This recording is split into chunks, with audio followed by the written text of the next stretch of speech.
ডিমের এই বিশেষ পদটি থাকলে সবাই চেটেপুটে খাবে। একবার ট্রাই করেই দেখুন। আসসালামু আলাইকুম, দ্য কুক স্টুডিওতে আপনাদের সবাইকে স্বাগতম। ডিম তো আমরা অনেকভাবেই খাই, চলুন আজ দেখাবো একটি ভিন্ন রকমের আয়োজন। নিয়ে নিলাম 4টি ডিম। প্রথমে 4টি ডিমকে ভালোভাবে ফেটিয়ে লবণ, হলুদ, মরিচের গুঁড়ো দিয়ে ভাপে বসিয়ে দিব। ভাপানো ডিমটা ঠান্ডা করে মোল্ড আউট করে ছোট ছোট পিস করে কেটে নিব। অন্য একটি কড়াইয়ে দিয়ে দিলাম পরিমাণ মতো সয়াবিন তেল, দিয়ে দিব পরিমাণ মতো পেঁয়াজ কুচি, আদা রসুনের বাটা এবং গরম মশলা। এরপর একে একে দিয়ে দিব হলুদের গুঁড়ো, মরিচের গুঁড়ো, জিরার গুঁড়ো, ধনিয়ার গুঁড়ো।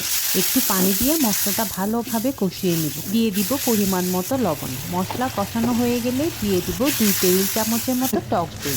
টক দইটা ভালো করে মিশিয়ে নিব।